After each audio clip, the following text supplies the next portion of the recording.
오늘은 성경 시편 33편 12절 말씀을 통해 하나님을 의지하는 나라의 복, 하나님을 의지하는 나라의 복이라는 제목으로 하나님의 말씀 전해드리겠습니다. 이제 우리 다 함께 앞뒤 양옆을 바라보시면서 이렇게 축복하며 인사하겠습니다. 하나님만 의지합시다.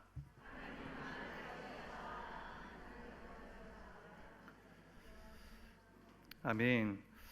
오늘 함께 고백한 이 믿음의 인사처럼 우리 모두가 하나님만 의지하는 자들이 되어서 하나님 뜻 안에 이 나라를 굳건히 세워가며 하나님의 은혜와 보호하신 가운데 살아가는 복된 백성들이 되실 수 있기를 주님의 이름으로 축복합니다. 여러분, 6월이 되면 우리는 잊을 수 없는 역사를 기억하게 됩니다. 1950년 6월 25일 동족 상잔의 비극인 한국전쟁이 발발하였습니다. 전쟁은 수많은 생명을 앗아갔고 국토를 폐허로 만들었습니다. 가족이 흩어졌고 마을이 사라졌으며 국민들은 절망 가운데 놓였습니다. 당시 대한민국은 세계 최빈국 가운데 하나가 되고 말았습니다. 누가 오늘의 대한민국을 상상할 수 있었겠습니까? 그러나 여러분, 우리는 알고 있습니다. 대한민국이 여기까지 온 것은 결코 우연이 아니라 하나님의 은혜가 있었기에 여기까지 왔음을 믿습니다. 여러분, 오늘 본문은 분명히 말씀합니다. 여호와를 자기 하나님으로 삼는 나라가 복이 있다. 본문은 군사력이 강한 나라가 복이 있다고 말하지 않습니다. 경제력이 강한 나라가 복이 있다고 말하지 않습니다. 어떤 나라가 복이 있다고 말씀합니까? 그렇습니다. 바로 하나님을 하나님으로 인정하고 의지하는 나라가 복된 나라가 된다고 말씀하고 있습니다. 오늘 이 말씀을 통해 하나님께서 우리 민족에게 주시는 음성을 듣고자 합니다. 말씀 가운데 우리 안에 큰 은혜가 있기를 바라며 말씀이 끝날 때 우리 모두 믿음의 결단을 가지고 돌아가 주님 오시는 그날까지 하나님을 의지하여 이 나라를 잘 세워가는 복된 그리스도인들이 되실 수 있기를 주님의 이름으로 축복합니다. 여러분, 그렇다면 말씀으로 들어가면 첫 번째, 나라의 진정한 힘은 어디서부터 나올까요? 나라의 진정한 힘은 바로 하나님께 있습니다. 시편 기자는 오늘 본문에 놀라운 선언을 합니다. 여호와를 자기 하나님으로 삼는 나라, 곧 하나님의 기업으로 선택된 백성은 복이 있도다. 이 말씀은 한 나라가 진정으로 복을 누리는 비결이 무엇인지 분명하게 보여주는 말씀입니다. 세상은 강한 나라를 이야기할 때 무엇을 가장 먼저 말합니까? 군사력과 경제력을 말합니다. 얼마나 많은 무기를 가지고 있는가, 또 얼마나 강한 군대를 보유하고 있는가, 국민 소득이 얼마이며 경제 규모가 어느 정도 되는가라는 것을 따집니다. 물론 여러분, 이것들도 중요하죠. 국방이 약하면 나라를 지킬 수 없습니다. 경제가 무너지면 국민들의 삶도 무너집니다. 그래서 국가는 국방을 강화해야 하고 경제를 발전시켜야 합니다. 그러나 성경은 그것보다 더 근본적인 사실을 오늘 이야기해 주고 있습니다. 성경은 말합니다. 나라를 세우고 지키는 궁극적인 힘은 누구에게 있다? 바로 하나님께 있다라고 성경은 말해주고 있습니다. 여러분, 인류의 역사를 한번 보십시오. 한때 세계를 지배했던 강대국들이 있었습니다. 애굽은 당시 세계 최강국이었습니다. 거대한 피라미드를 건설했고 강력한 군사력을 자랑했습니다. 그러나 하나님 앞에서는 무릎을 꿇을 수밖에 없었습니다. 바벨론은 어떻습니까? 느부갓네살 왕은 세상 모든 나라를 정복할 것처럼 교만했습니다. 그러나 하나님께서 그를 낮추셨고 결국 바벨론도 역사 속으로 사라졌습니다. 로마 제국도 마찬가지였습니다. 모든 길은 로마로 통한다라는 말이 있을 만큼 강대했지만 영원하지 못했습니다. 이처럼 인간의 힘은 영원하지 않습니다. 군사력도 영원하지 않습니다. 경제력도 영원하지 않습니다. 과학기술도 영원하지 않습니다. 하나님을 떠난 힘은 결국 한계를 드러내게 되어 있습니다. 그렇다면 여러분, 반면 하나님께서 함께 하시는 나라는 어떻게 다른가 살펴보면 여러분, 이스라엘을 한번 생각해 볼 수 있기를 바랍니다. 이스라엘은 국토도 작았고 인구도 많지 않았습니다. 주변에 늘 강한 나라들이 있었습니다. 그러나 하나님께서 함께 하실 때에는 그 누구도 이스라엘을 이길 수가 없었습니다. 홍해가 갈라졌고 여리고성이 무너졌고 수많은 전쟁에서 승리하는 것을 우리는 보게 됩니다. 여러분, 대한민국도 마찬가지입니다. 1950년 6월 25일 전쟁이 발발했을 때 대한민국 상황은 절망적이었습니다. 국군은 제대로 준비되지 못한 상태였습니다. 무기와 장비가 턱없이 부족했고 수많은 국민들이 남쪽으로 피난을 떠나야 했습니다. 서울은 함락되어 낙동강 전선까지 밀려났습니다. 당시 많은 사람들은 이렇게 말했습니다. 대한민국이 곧 사라질 것이라고. 그러나 하나님께서 이 나라를 버리지 않으셨습니다. 절망 가운데서도 교회는 기도했습니다. 성도들은 눈물로 부르짖었습니다. 폐허 속에서도 예배를 포기하지 않았습니다. 그리고 하나님께서는 이 민족에게 살 길을 열어주셨습니다. 전쟁의 상처 속에서도 나라를 다시 세우게 하셨습니다. 가난을 극복하게 하셨고 세계가 놀랄 만큼 성장하게 하셨습니다. 여러분, 우리는 이것을 생각할 때마다 고백할 수 있어야 합니다. 우리를 여기까지 인도하신 분은 우리의 힘이 아니라 하나님의 보호하심이 있었다는 것을 고백할 수 있어야 합니다. 여러분, 오늘 대한민국은요, 여러분, 세계가 주목하는 나라가 되었습니다. 경제적으로 성장했고 문화적으로 역량을 갖게 되었습니다. 그러나 우리가 반드시 기억해야 될 것이 있습니다. 하나님의 은혜를 잊어버리는 순간 위험이 시작된다는 사실입니다. 이스라엘도 어려울 때는 하나님을 찾았습니다. 광야에서는 하나님께 부르짖었습니다. 그런데 풍요로워지자 하나님을 잊었습니다. 그 결과 무너지는 것을 우리는 보게 됩니다. 오늘 우리도 같은 교훈을 받아야 합니다. 나라의 미래는 경제 정책만으로 결정되지 않습니다. 군사력만으로 결정되지 않습니다. 정치만으로 결정되지 않습니다. 하나님께서 지켜주셔야 합니다. 그래서 시편 127편 1절은 이렇게 말씀합니다. 우리 다 함께 읽어보도록 하겠습니다. 시작. 여호와께서 집을 세우지 아니하시며 세우는 자의 수고가 헛되며 여호와께서 성을 지키지 아니하시면 파수꾼의 깨어있음이 헛되도다. 아멘. 여러분, 얼마나 분명한 말씀입니까? 파수꾼이 밤을 새워 경계해도 하나님께서 지켜주시지 않으면 모든 것이 헛된 것이 된다는 것입니다.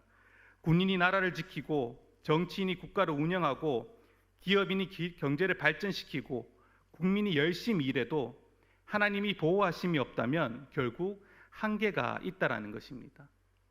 그러므로 오늘 대한민국이 가장 필요한 것은 하나님을 경외하는 믿음, 하나님을 인정하는 마음, 하나님 앞에 겸손히 무릎 꿇는 신앙이 필요한 줄 믿습니다. 여러분, 교회가 깨어 기도해야 합니다. 성도들이 나라를 위해 중보해야 합니다. 하나님께서 대한민국을 붙들어 주시고 인도해 줄 수 있도록 강구해야 합니다. 사랑하는 성도 여러분, 우리는 6.25를 기억하면서 전쟁의 비극만 기억하는 것이 아닙니다. 그 가운데서도 이 민족을 지켜주신 하나님의 손길을 기억할 수 있어야 합니다. 여러분, 과거에도 하나님은 이 나라와 이 민족을 지켜주셨습니다. 그리고 현재에도 하나님이 붙들고 계십니다.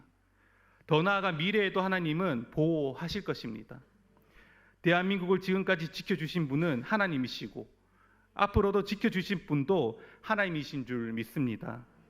오늘 우리 모두 이 믿음과 이 믿음 안에 결단을 세워 이 나라를 하나님의 힘으로 주님 오시는 그날까지 굳건히 세워가는 믿음의 백성들이 되실 수 있기를 간절히 소망합니다. 두 번째는 여러분, 위기 때에 하나님을 찾는 백성이 나라를 살립니다.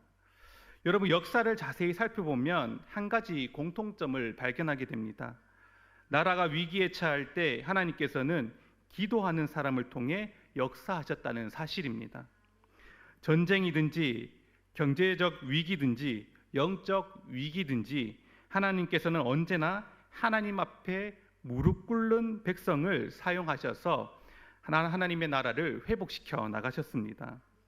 대한민국의 역사도 예외가 아닙니다. 특별히 6.25 전쟁은 우리 민족에게 가장 큰 시련 가운데 하나입니다.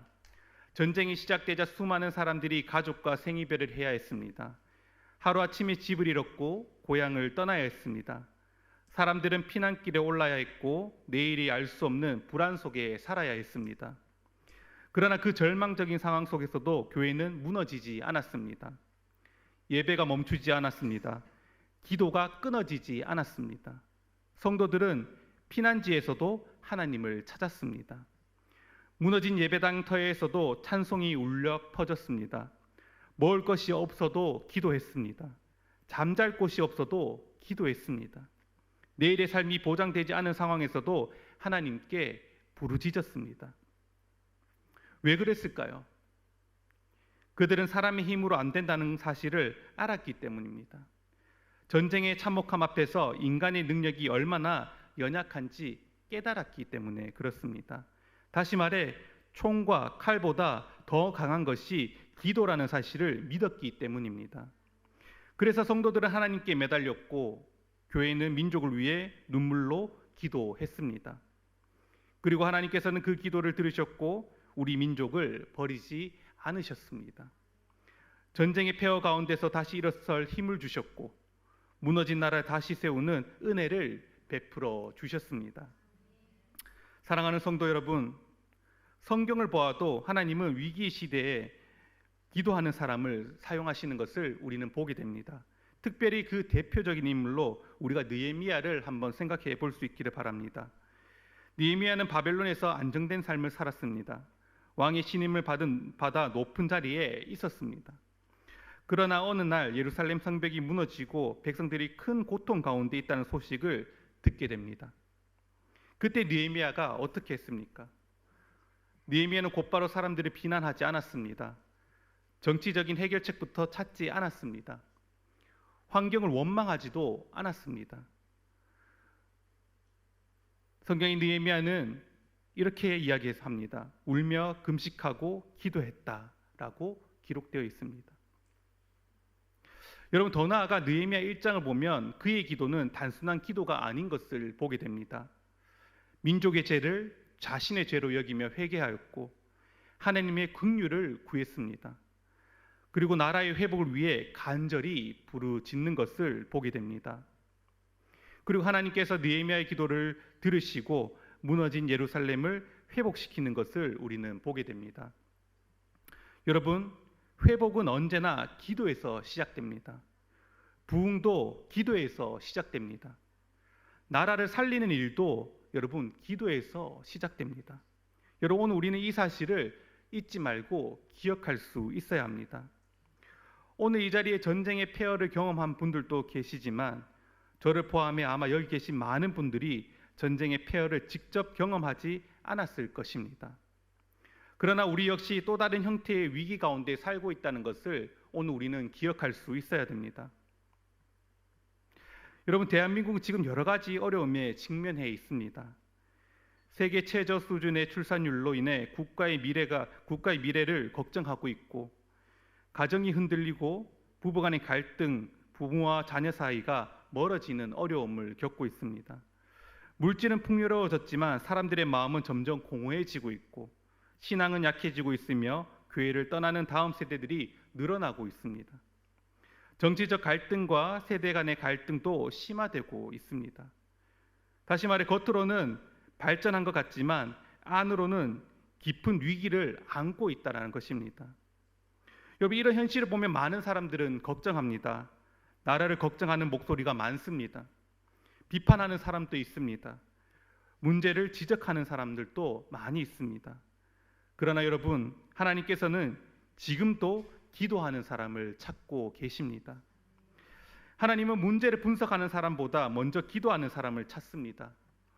원망하는 사람보다 눈물로 중보하는 사람을 찾습니다. 비난하는 사람보다 무릎 꿇는 사람을 찾습니다. 왜냐하면 하나님은 기도를 통해 일하시기 때문입니다. 역사는 사람의 손에만 달려 있지 않습니다. 하나님의 손에 달려 있습니다. 그리고 하나님은 기도하는 백성들을 통해 그 역사를 움직이십니다. 사랑하는 성도 여러분, 오늘 우리나라에 정말 필요한 것이 무엇일까요? 여러분 생각해 본 적 있으십니까? 더 많은 비난입니까? 더 많은 분열입니까? 아닙니다. 바로 기도입니다. 하나님께 부르짖는 교회입니다. 민족을 품고 눈물 흘리는 성도들입니다. 나라를 위해 중보하는 하나님의 사람들입니다. 아브라함 한 사람이 소돔을 위해 기도했습니다. 모세 한 사람이 이스라엘을 위해 기도했고 엘리야 한 사람의 기도가 하늘을 열고 닫았습니다. 한 사람의 기도가 이렇게 역사를 바꿀 수 있습니다. 한 교회의 기도가 지역을 변화시킬 수 있습니다. 수많은 성도들의 기도가 민족을 살릴 수 있습니다. 그래서 여러분, 오늘 우리는 기도해야 합니다. 나라를 위해 기도할 수 있어야 합니다. 대통령과 위정자들을 위해 기도해야 합니다. 군인들과 공직자들을 위해 기도해야 합니다. 경제와 교육을 위해 기도해야 하고 다음 세대와 교회를 위해 기도해야 합니다. 남북의 평화와 복음 통일을 위해 힘써 기도해야 합니다. 여러분, 기도는 마지막 수단이 아닙니다. 기도는 강력한 수단입니다. 기도는 인간이 할 수 없는 일을 하나님께서 행하시도록 만드는 믿음의 통로입니다. 사랑하는 성도 여러분, 대한민국의 미래는 하나님께 달려 있습니다. 그리고 하나님은 기도하는 백성을 통해 역사하십니다. 우리 교회가 나라를 위해 기도하는 교회가 되기를 바랍니다. 우리 성도들이 민족을 품고 기도하는 성도들이 되기를 바랍니다. 새벽마다 가정에서 예배 가운데서 나라를 위해 기도합시다. 우리 자녀들을 위해 기도합시다. 이 민족 가운데 하나님의 긍휼이 임하도록 우리 다 함께 기도할 수 있기를 바랍니다. 그래야 해서 우리의 기도로 이 나라 이 민족을 주님 오시는 그날까지 살리고 지켜내 주님 오시는 그날에 이 나라 이 민족이 하나님의 영광을 보는 큰 은혜가 있기를 주님의 이름으로 축복합니다. 마지막 세 번째는 다음 세대가 하나님을 잊지 않도록 해야 합니다. 여러분, 한 나라의 미래는 누구에게 달려 있을까요? 그렇습니다. 바로 다음 세대에게 달려 있다라는 것입니다. 아무리 훌륭한 나라를 세워 놓아도 다음 세대가 그것을 지키지 못한다면 여러분 어떻게 될 것 같습니까? 결국 무너지게 되고 만다는 것이죠.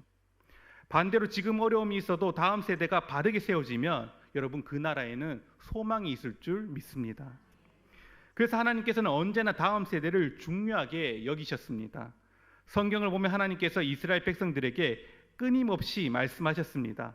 이 말씀을 내 자녀에게 부지런히 가르쳐라.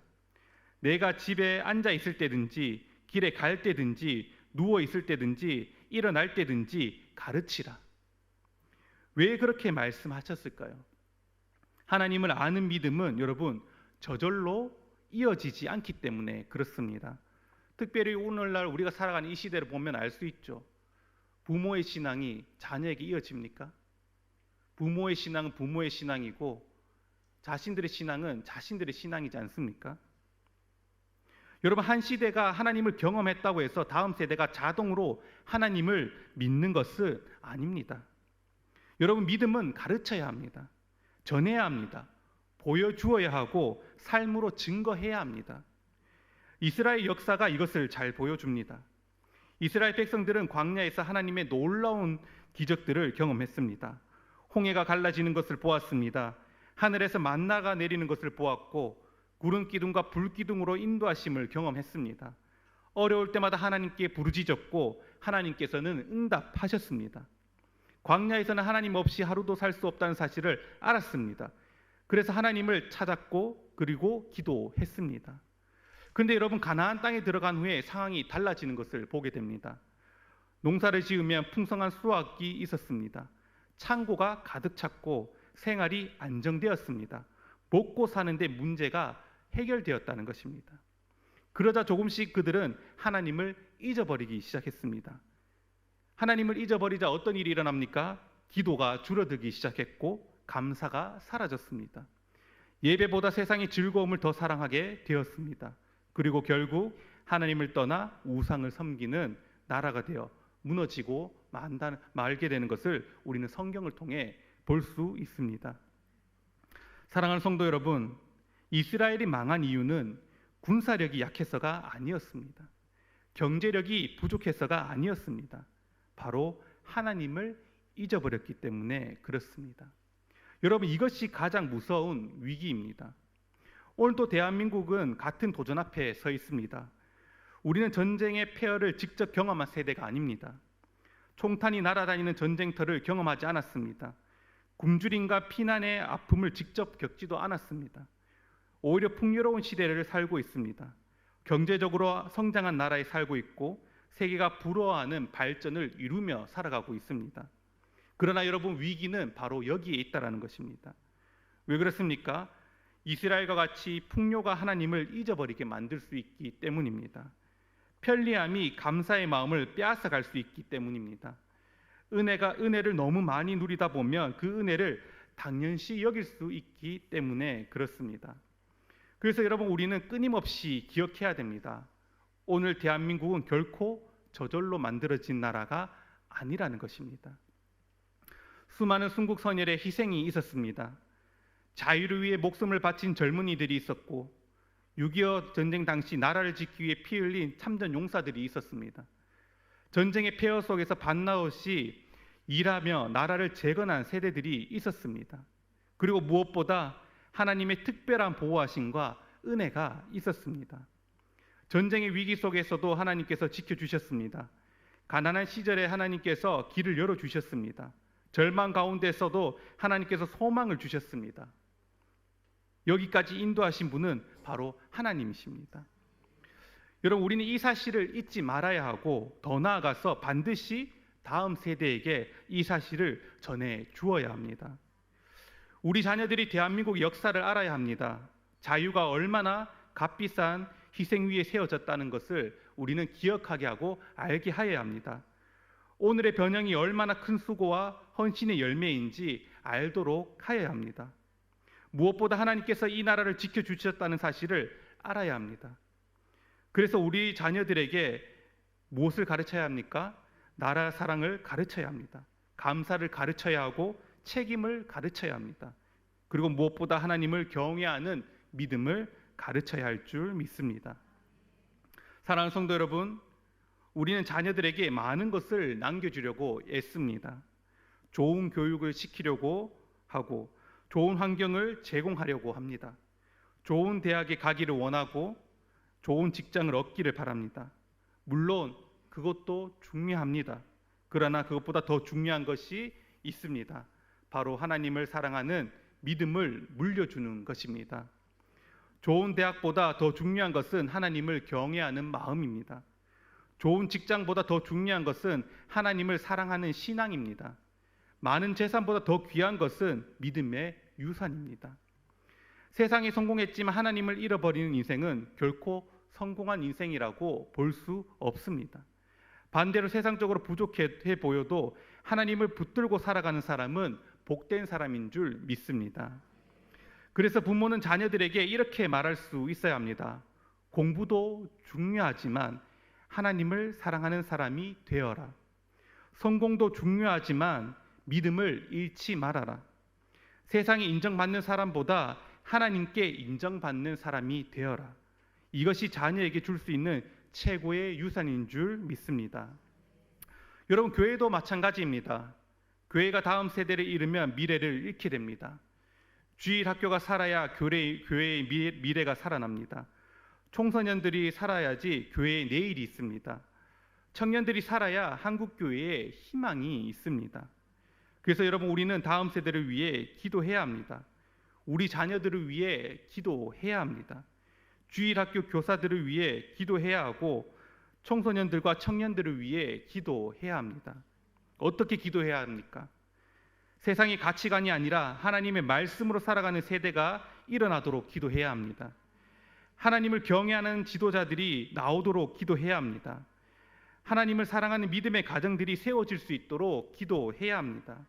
사랑하는 성도 여러분, 나라의 미래는 다음 세대에게 달려 있습니다.